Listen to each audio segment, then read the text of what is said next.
হরিণ শিকারের কথা জানি, বাঘ শিকারের গল্প শুনি, মৎস্য শিকার করা হয় জানি।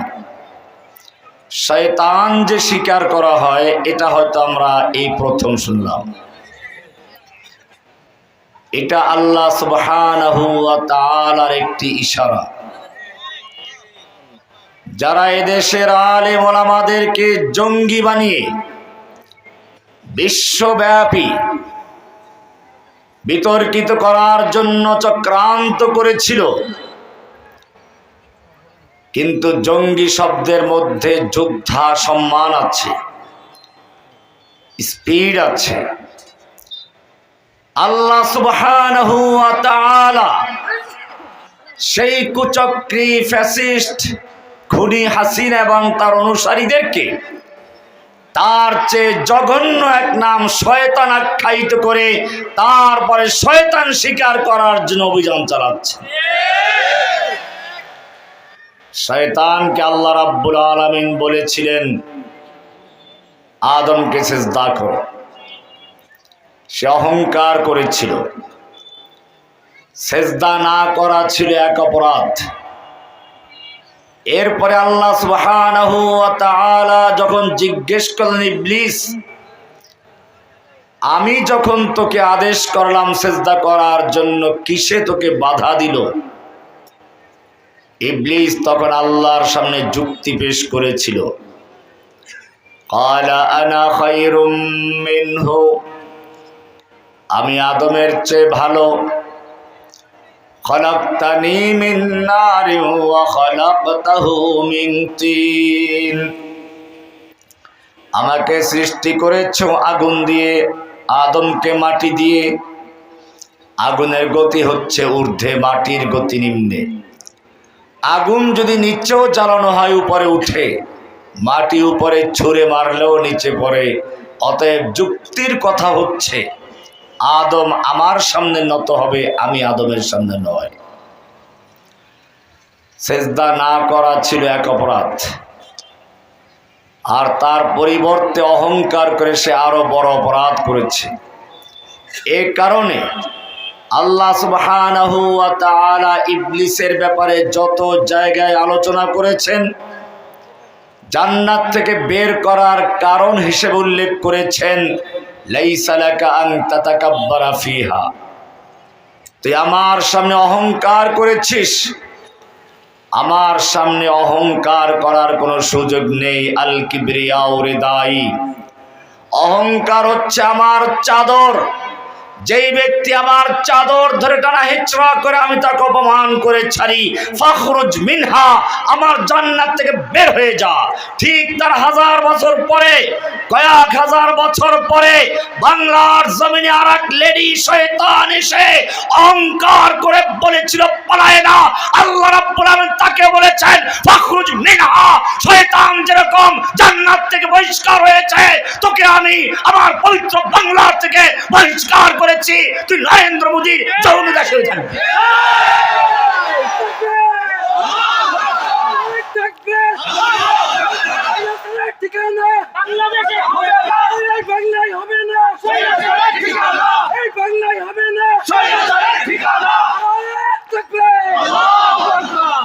কিন্তু শয়তানের শয়তানি শেষ হয়নি। শয়তান বলল আলা ফাবিমা আগওয়াইতানি লাআকউদান্না লাহুম সিরাতাকাল মুস্তাকিম। রব্বুল আলামিন, তুমি যেই আদমের কারণে আমাকে জান্নাত থেকে বের করে দিয়েছো, আমাকে অপমান করেছো, পদচ্যুত করেছো, লাআকউদান্না লাহুম সিরাতাকাল মুস্তাকিম, আমি সেই বনি আদমকে তোমার সিরাতে মুস্তাকিম থেকে বের করে দেওয়ার জন্য, পথভ্রষ্ট করার জন্য, গোমরা করার জন্য তোমার সিরাতে মুস্তাকিমের মাঝখানে ওত পেতে বসে থাকব। যখনই কোনো ব্যক্তি সিরাতে মুস্তাকিমে চলতে চাবে, তোমার পথে চলতে যাবে, আমি তার ডান দিক থেকে সুম্মা লাআতিয়ান্নাহুম মিন বাইনি আইদিহিম ওয়া মিন খালফিহিম, আমি তার সামনের দিক থেকে, পিছন দিক থেকে, ওয়ান আইমানিহিম ওয়ান শামাইলিহিম, আমি তার ডান দিক থেকে বাম দিক থেকে আক্রমণ করব। ওয়ালা তাজিদু আকসারাহুম শাকিরিন, তুমি তোমার বেশিরভাগ বান্দাকে তোমার পক্ষে পাবে না, তোমার কৃতজ্ঞতা আদায়কারী পাবে না, তোমার আনুগত্যশীল পাবে না। বেশিরভাগ লোক আমার অনুসরণ করে আমার পথে চলবে। সূরা আরাফ 16-17 নম্বর আয়াত। শয়তান এখানে বলল ডান দিক থেকে বাম দিক থেকে সামনে থেকে পিছন দিক থেকে আক্রমণ করবে। অবশ্য একটা দিক খোলা আছে, কোন দিক? এটা নিয়ে ইনশাআল্লাহ একটু পরে আলোচনা আসবে যদি আল্লাহ তৌফিক দান করেন। শয়তান যেরকম বলেছিল আমি তোমার সিরাতে মুস্তাকিম থেকে মানুষকে গোমরাহ করার জন্য, পথভ্রষ্ট করার জন্য সিরাতে মুস্তাকিমের মাঝখানে বসে থাকব, ডান দিক থেকে বাম দিক থেকে পিছন থেকে সামনে থেকে আক্রমণ করব, ঠিক তেমনি ভাবে কয়েক হাজার বছর পরে আর এক শয়তান বাংলার জমিনে এসে ইসলামের উপরে চতুর্মুখী আক্রমণ শুরু করেছিল। প্রথমেই তাদের নিজের দল আওয়ামী মুসলিম লীগ থেকে মুসলিম শব্দকে বাদ দিয়ে আওয়ামী লীগ নাম ধারণ করে স্বঘোষিত মুরতাদ হয়ে গেছে, দলীয়ভাবে মুরতাদ। এরপরে মুসলিমদের জাতীয় স্লোগান, যেই তাকবীর দিয়ে মুসলিমরা বিভিন্ন যুদ্ধ বিজয় করেছে, যেই তাকবীর শুনে কাফেরের অন্তরে কম্পন ধরেছে, যেই তাকবীর দিয়ে ফজরের আজান শুরু হয় মুসলিমদের ঘুম ভাঙ্গে, যেই তাকবীর ধ্বনি দিয়ে সালাতে আল্লাহু আকবার বলে আল্লাহর সামনে তাকবীরের তাহরিমে দাঁড়িয়ে যায়, সেই তাকবীরকে পছন্দ না করে তাকবীরকে বিলুপ্ত করে তার জায়গায় তাদের নতুন স্লোগান জয় বাংলাকে জাতীয়করণ করা হয়েছিল। আমার মনে পড়ে তিরমিজির সে হাদিসটি, যখন আজান শুরু হয় শয়তান তখন পালাতে থাকে বায়ু ত্যাগ করতে করতে। বায়ু ত্যাগ করার আরবি 3টা আছে, জোরে করলে এক আরবি, আস্তে করলে আর এক আরবি, মাঝামাঝি হলে আর একটা। ফুসাউন দরাতুন আপনারা জানেন, হাদিসে বলা হয়েছে যখন আজান শুরু হয় শয়তান তখন এত জোরে ভাগতে থাকে, পালাতে থাকে, তার পিছনের রাস্তা দিয়ে দরাতুন জোরে জোরে পাদের আওয়াজ আসতে থাকে। এরপরেও যদি পালাতে না পারে সে গিয়ে দৌড়ে কুকুরের পেটের ভিতরে ঢুকে, এরপরে কুকুরকে দিয়ে আওয়াজ করায়। আপনারা বাস্তবেও দেখবেন যখনই আজান শুরু হয় কুকুর তখন ঘেউ ঘেউ করতে শুরু করে, আজান শেষ হলে বন্ধ হয়ে যায়। ঠিক তেমনি ভাবে এদেশের শয়তানের লেডি শয়তান যখনই এদেশের তাকবীর ধ্বনি শুনতো শয়তানের মতো তার গায়ে আগুন ধরে যেত, পালাবার চক্রান্ত করত। শেষ পর্যন্ত পালাতে না পারলে নাস্তিক মুরতাদদের পেটের ভিতরে গিয়ে আজান ধ্বনির বিরুদ্ধে চক্রান্ত করেছিল। আল্লাহ রাব্বুল আলামিন তাকেও বাংলা ছাড়তে বাধ্য করেছে। শয়তান চক্রান্ত করতে করতে তার সাহস বেড়ে গেল, আল্লাহর নবীকে নিয়ে পর্যন্ত চক্রান্ত শুরু করল।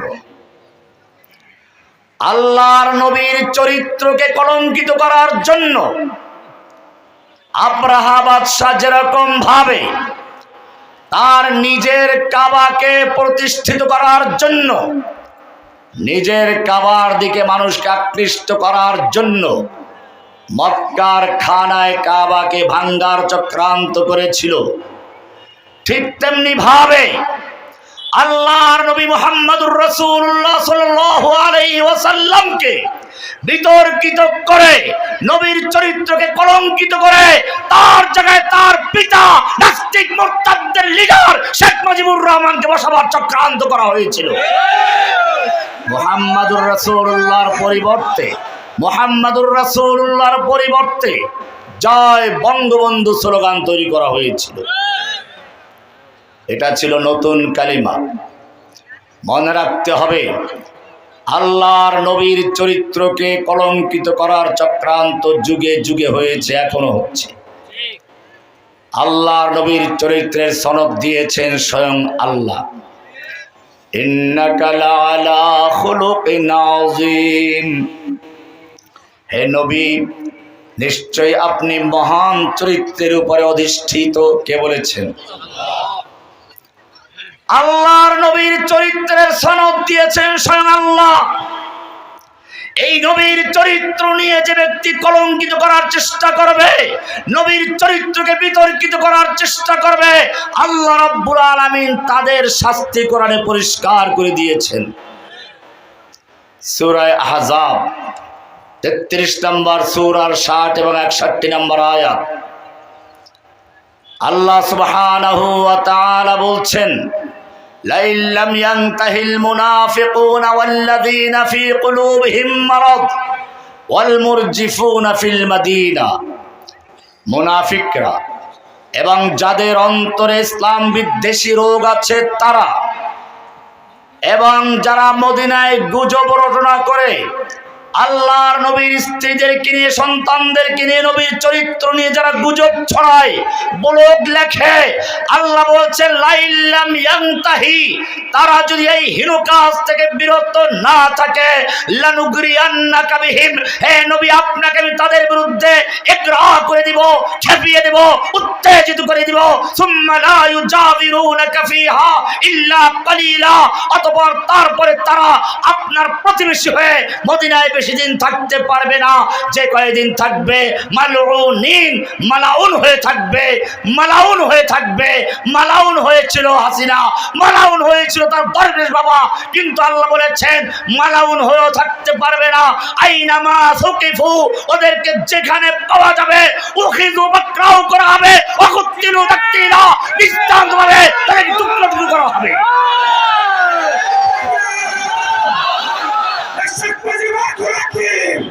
জাতির পিতা ইব্রাহিম, জাতির পিতা ইব্রাহিম, শেখ মুজিবুর রহমান, জাতির পিতা ইব্রাহিম, নারায়ে তাকবীর। ওলামায়ে কেরামদের দৃষ্টি আকর্ষণ করছি, এই আয়াতের মধ্যে বিশেষ কিছু উসলুবে কোরআনের প্রতি খেয়াল করতে হবে। কোরআনের হুদুদ যেসব জায়গায় আলোচনা করা হয়েছে, সব জায়গায় মারুফের সিগা ব্যবহার করা হয়েছে, অ্যাক্টিভ ব্যবহার করা হয়েছে। উদাহরণস্বরূপ কোরআন বলছে ওয়াসসারিকু ওয়াসসারিকাতু ফাকতাউ আইদিয়াহুমা, চোর চাই পুরুষ হোক চাই নারী হোক তার হাত কেটে দাও। এটা ইসলামের বিধান, রাষ্ট্রীয়ভাবে কার্যকর হবে, ব্যক্তিগতভাবে করা যাবে না, সেজন্য মারুফের সিগা ব্যবহার করা হয়েছে। জিনাকারের বিচার সম্পর্কে বলা হয়েছে আয-যানিয়াতু ওয়াজ-যানি ফাজলিদু কুল্লা ওয়াহিদিন মিনহুমা, ব্যভিচারিণী আর ব্যভিচারী পুরুষ হোক নারী হোক, অবিবাহিত হলে তাদের শাস্তি হচ্ছে ফাজলিদু কুল্লা ওয়াহিদিন মিনহুমা, তাদের দুজনকে তোমরা 100 দৌড়া মারো। ফাজলিদু মারুফের সিগা ব্যবহার করা হয়েছে। কিন্তু যদি বিষয়টা হয় আল্লাহ এবং আল্লাহর রাসূল নিয়ে তুচ্ছ-তাচ্ছিল্য করা, বিষয়টা যদি হয় আল্লাহর নবীকে নিয়ে কটূক্তি করা, বিষয়টা যদি হয় আল্লাহর নবীর বিরুদ্ধে ব্লগ লেখা, বিষয়টা যদি হয় আল্লাহর নবীর বিরুদ্ধে, নবীর স্ত্রীর বিরুদ্ধে চক্রান্ত করা, আল্লাহ সেখানে মারুফ ব্যবহার করেন নাই, মাজহুল ব্যবহার করেছেন। আইনামা সুকিফু উখিযু ওয়াকুতিলু তাকতিলা, মাজহুল কাকে বলে? মা লাম ইউসাম্মা ফাইলুহু, যার ফাইল উল্লেখ থাকে না, কর্তা উল্লেখ থাকে না, যে কেহ ওদেরকে যেখানে পাবে সেখানে কেটে টুকরো টুকরো করে ফেলবে।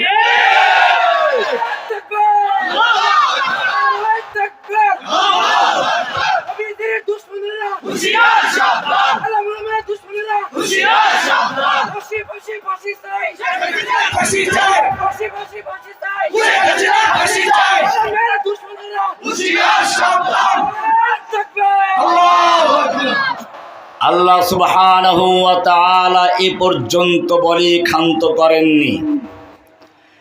এরপরে বলেছেন সুন্নাতাল্লাহ। কেউ বলতে পারে হয়তো এটা ওই সময়ে ছিল, বর্তমানে কার্যকর নয়। আল্লাহ রাব্বুল আলামিন তাদের সংশয় নিরসনের জন্য, তাদের সুয়ালে মুকাদ্দারের জবাব দেওয়ার জন্য আল্লাহ সুবহানাহু ওয়া তাআলা 61 নম্বর আয়াতে বলছেন সুন্নাতাল্লাহিল্লাযীনা খালাউ মিন ক্বাবলু। এটাই হচ্ছে আল্লাহর সুন্নাহ, আল্লাহর রীতি, আল্লাহর নীতি, যারা এই জাতীয় কাজ যুগে যুগে করেছে। ওয়ালান তাজিদা লিসুন্নাতিল্লাহি তাবদীলা। কিয়ামত পর্যন্ত আল্লাহর এই সুন্নাহ, আল্লাহর রীতি, আল্লাহর নীতিতে কোনো পরিবর্তন পাবে না। 2013 সালে শয়তান আল্লাহর নবীকে ভুলিয়ে দেওয়ার জন্য, নবীর চরিত্র নিয়ে কলঙ্কিত করার জন্য রাজীব হায়দার, অভিজিৎ রায়, ওয়াসিক বাবু নামে কতগুলো কুলাঙ্গারকে রাস্তায় নামিয়ে দিয়েছিল। গণজাগরণ মঞ্চের নামে নাস্তিক জাগরণ তৈরি করা হয়েছিল। এরা শুধু আলেম রসুলকে নিয়ে নয়, রসুলের ওয়ারিস ওলামায়ে কেরামদের নিয়ে চক্রান্ত করেছিল। কাউকে ধর্ষক, কাউকে জঙ্গি, কাউকে আবার দুর্নীতিবাজ, কাউকে রাজাকার বানিয়ে বিভিন্ন চক্রান্তের মাধ্যমে ওলামায়ে কেরামদের কণ্ঠ স্তব্ধ করার চক্রান্ত করা হয়েছিল। আমাদের মনে রাখতে হবে, যুগে যুগে আলেমদেরকে বিতর্কিত করার জন্য, বিভক্তি করার জন্য নানান চক্রান্ত হয়েছে। এক একজনকে এক একটা তকমা দিয়ে দুশমনরা বিভক্তির সৃষ্টি করেছে। এটাই ছিল যুগে যুগে ফেরাউনদের চরিত্র। আল্লাহ রাব্বুল আলামিন সূরা কাসাসের শুরুতেই বলেছেন ইন্না ফিরআউনা আলা ফিল আরদ ওয়া জাআলা আহলাহা শিয়া। ফেরাউন তার জাতিকে বিভিন্ন দলে বিভক্ত করেছিল, স্বাধীনতার পক্ষে বিপক্ষে, মুক্তিযুদ্ধের চেতনার পক্ষে বিপক্ষে, কেউ রাজাকার, কেউ অমুক তমুক, এরকম ভাবে বিভিন্ন দলে বিভক্ত করে, বিভিন্ন ট্যাগ লাগিয়ে মুসলিম উম্মাহকে বিভক্ত করে তারপরে তারা তাদের শাসন পাকাভুক্ত করার চক্রান্ত করেছে। হাসিনা সরকারও সবচেয়ে বড় যে অস্ত্রটি ব্যবহার করেছে সেটি ছিল এদেশ থেকে ইসলামকে বিদায় করার জন্য, ইসলামকে ধ্বংস করার জন্য। একদিকে যেমন ছায়ানট, উদীচী এবং ভারতীয় সব হিন্দি সিনেমাগুলো বাংলাদেশে অবাধে বিচরণ করার সুযোগ করে দিয়েছিল, অপরদিকে ইসলামী তাহাজিব তামাদ্দুনকে ধ্বংস করার জন্য এদেশের তাফসীর মাহফিল বন্ধ করে দিয়েছিল। ওলামায়ে কেরামদেরকে মসজিদের মেম্বার অপমান করা হয়েছিল, আলেমদেরকে কারাগারে বন্দী করা হয়েছিল। এরপরে ওলামায়ে কেরামদেরকে জঙ্গি তকমা দিয়ে বিভিন্ন নাটক সাজিয়ে তারপরে দেশের ছাত্র যুবকদেরকে গ্রেফতার করা হয়েছিল। আমি স্পষ্টভাবে বলতে চাই, হাসিনা সরকারের সবচেয়ে বড় শয়তানি চক্রান্ত ছিল, সে বুঝতে পেরেছিল দেশের যুবকদের ভিতরে ইসলামী চেতনা জাগরণ তৈরি হয়েছে। সেই জাগরণকে ধ্বংস করার জন্য একের পর এক চক্রান্ত করেছে, যেই চক্রান্তের শিকার আমিও ছিলাম। আমাকে দিয়ে জঙ্গিবাদের একটা বড় নাটক করা হলো, আনসারুল্লাহ বাংলা টিমের প্রধান, আধ্যাত্মিক গুরু ইত্যাদি প্রচার করা হলো। আমি বাংলাদেশের বর্তমান সরকারকে এবং সকল মিডিয়াকে বলতে চাই, আনসারুল্লাহ বাংলা টিম নামে বাংলাদেশে কোনো দলের অস্তিত্ব ছিল না। এটা ছিল রয়ের তৈরি করা একটা নিজস্ব একটা চিন্তা চেতনার থেকে তৈরি করা হাসিনার একটা ফাঁদ। আমি আদালতও চ্যালেঞ্জ করেছিলাম, আদালতের কাগজ খুলে দেখুন, ব্লগার রাজীব হায়দার হত্যা মামলার রায়ের কপিতে উল্লেখ করা আছে আমি আদালতকে বলেছিলাম বাংলাদেশে আনসারুল্লাহ বাংলা টিম নামে কোনো দলের অস্তিত্ব নাই। আপনি যদি প্রমাণ করতে পারেন, আমি বলেছিলাম আমি একজন লেখক, কোন লেখক যদি কোনো দল করে তাহলে কোনো না কোনো সূত্র ধরে লেখার মধ্যে সেই দলের নাম নিয়ে আসে বা সমর্থন করে। আমি একজন খতিব, যদি খতিব কোনো দল করে কোনো না কোনো ভাবে তার বক্তব্যের মধ্যে তার সেই দলের নামটা নিয়ে আসে বা সমর্থন করে। আমি একজন শিক্ষক, আমার ছাত্র আছে, কোনো না কোনো ভাবে ছাত্রদের সামনে উস্তাদ কোনো দল করে তার নাম চলে আসে। আমি বলেছিলাম সব প্ল্যাটফর্মগুলো খুলে দেখো, আমার বইগুলো বক্তব্যগুলো সব রেকর্ড আছে। যদি প্রমাণ করতে পারো জসিমউদ্দিন রহমানীকে আর জেলে নেওয়ার দরকার নেই, একটা ক্রেন এনে তার সঙ্গে ঝুলিয়ে ফাঁসিতে ঝুলিয়ে আদালতের সামনে দৃষ্টান্ত স্থাপন করো। কিন্তু আদালত তার রায়ে লিখে দিয়েছে, পরিষ্কার লেখা আছে, রাষ্ট্রপক্ষ জসিমউদ্দিন রহমানীকে আনসারুল্লাহ বাংলা টিমের গুরু, প্রধান, আধ্যাত্মিক নেতা ইত্যাদি প্রমাণ করতে ব্যর্থ হয়েছে। এরপরেও দেশের নাস্তিক মোরতাদদের দালালরা বসে নাই। আমি পরিষ্কার বলি, হাসিনা সেই নাটক সাজিয়ে ক্ষমতায় টিকেছিল। 2014 সালে যখন একটা পাতানো নির্বাচন করেছিল, সারা বিশ্বের থেকে ধিক্কার আসছিল, তখনই কয়েকদিন পরে হলিউড ডিজাইনে এক বিশাল নাটক সাজিয়ে, জঙ্গি নাটক সাজিয়ে কতগুলো ছেলেদেরকে হত্যা করলো এবং তার পুলিশকে হত্যা করলো। দেখালো যেটা একটা বড় জঙ্গি আক্রমণ ছিল এবং সে সফলতা লাভও করেছিল। বিশ্ব বিবেকগুলো তখন আর তার সমালোচনা না করে নির্বাচনে যে সে কারচুপি করেছে তার বিরুদ্ধে না গিয়ে সবাই তাকে সমালোচনা চালানো শুরু করলো। এভাবেই সে ঘুঘু বারবার ধান খাচ্ছিল। শেষ পর্যন্ত যখন জুলাই আগস্টে ছাত্র জনতার আন্দোলন শুরু হলো, তখনও সেই একই কার্ড খেলার জন্য ছাত্র জনতাকেও রাজাকার এবং জঙ্গিবাদ আখ্যায়িত করা শুরু করেছিল। কিন্তু এবারে বিশ্ব দরবার বুঝেছে, ঘুঘু তুমি বারবার ধান খেয়ে যাও, এবার তোমাকে ফাঁদে আটকানো হবে। এবার ছাত্র জনতা ঢেউয়ের সঙ্গে তাকে দেশ ছেড়ে পালাতে হয়েছে। দিল্লি না ঢাকা, দিল্লি না ঢাকা, রায়ের কালাহান বেগাদার করিয়া দাও, নাস্তিকদের কালাহান খুনি হাসিনার আস্তানা নারায় তাকবীর। ভাইরা আমার, চক্রান্ত এখনো শেষ হয়নি। আপনারা জানেন আবার নতুন করে রাখাল রাহা নামে আরো কয়েকজন নাস্তিককে আবার ভারতে বসে উস্কে দিয়েছে, তোমরা রাসূলের বিরুদ্ধে গালিগালাজ করো তাহলে রহমানের শিষ্যরা তোমাদেরকে হত্যা করবে। এরপরে আমি বিশ্ব দরবারে দেখাতে পারবো আবার বাংলাদেশে জঙ্গি উত্থান হয়েছে। খবরদার, আমি আমার এই বক্তব্য যে সকল যুবকদের কানে যায় তাদেরকে বলবো, খবরদার, এখন হাসিনা সরকার ক্ষমতায় নেই।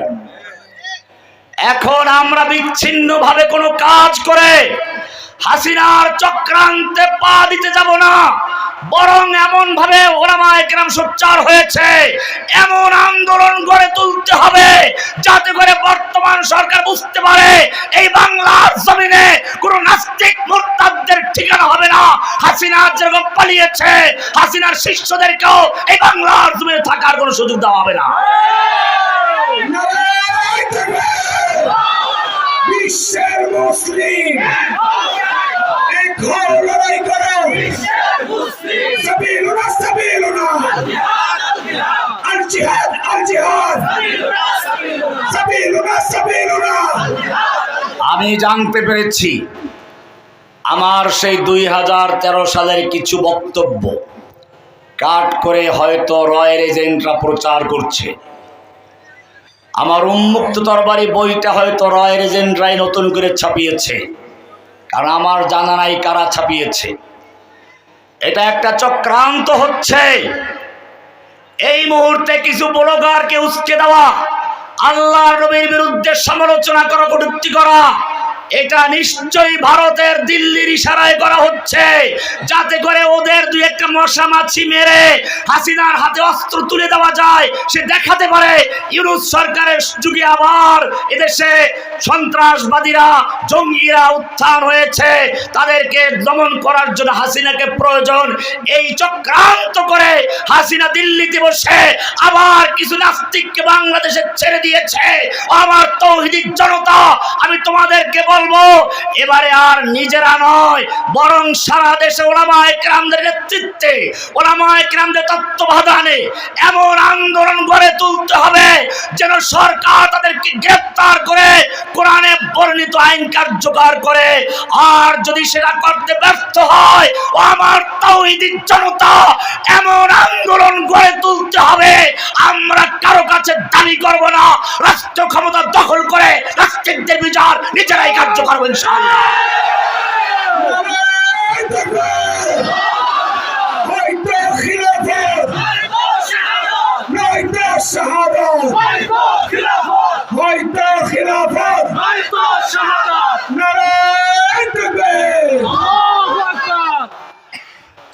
শয়তানের চক্রান্ত।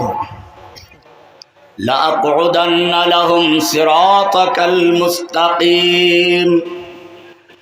ডান দিক থেকে আসবে, বাম দিক থেকে আসবে, সামনের থেকে আসবে, পিছন থেকে আসবে। ও আমার জাতি, ও আমার যুবক ভাইয়েরা, সেই চক্রান্তগুলো যদি বুঝতে না পারো তাহলেই পরাজয় হবে। শয়তানের চক্রান্তে আমরা পড়ে যাব। যুগে যুগে শয়তান সিরাতে মুস্তাকিমের মাঝখানে বসেছিল, এখনো আছে। সেজন্য বুঝতে হবে, আল্লাহর নবী সাল্লাল্লাহু আলাইহি ওয়াসাল্লাম সাহাবায়ে কেরামদের নিয়ে একদিন আলোচনা করছিলেন।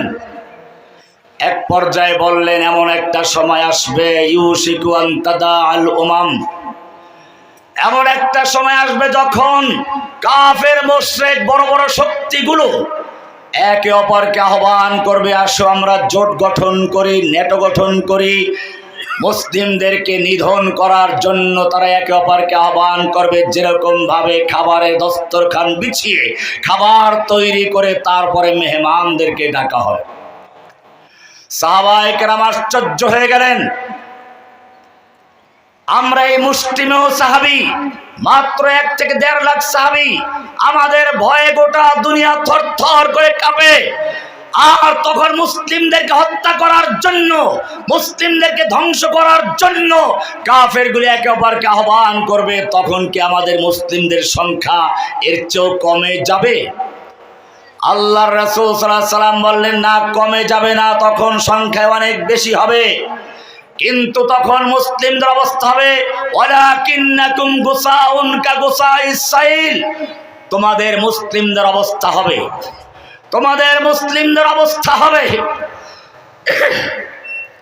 বন্যার সময়, বন্যার সময় পানির উপরে যেরকম খড়কুটা ভাসে, পানির উপরে যেরকম ভাবে কচুরিপানা ভাসে, পানির উপরে যেরকম ভাবে বুদবুদ থেকে ফেনা থাকে, তোমাদের মুসলিমদের অবস্থা সেরকম হবে। কি বুঝালেন? এটা কোরআনের একটা আয়াতের দিকে ইঙ্গিত। কোরআন বলছে, আলাম তারা কাইফা দারাবাল্লাহু মাসালান কালিমাতান তাইয়িবাতান কাশাজারাতিন তাইয়িবাহ আসলুহা সাবিতুন ওয়া ফারউহা ফিস সামা। আলাম তারা, তোমরা কি দেখতে পাচ্ছ না?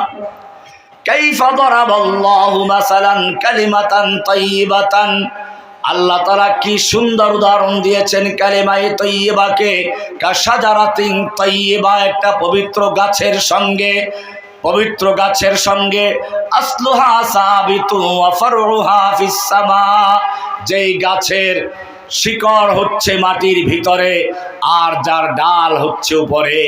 অর্থাৎ শিকড় মাটির ভিতরে, কোনো পানি বন্যা তাকে ভাসিয়ে নিতে পারে না। পাতাগুলো মজবুত, কোনো ঝড়ো হাওয়া তার পাতাগুলো ঝরাতে পারে না। মুমিনদের সঙ্গে এই গাছের বড় সুন্দর মিল আছে। আল্লাহর রাসূল সাল্লাল্লাহু আলাইহি ওয়াসাল্লাম সাহাবীদেরকে জিজ্ঞেস করলেন, বলতে পারো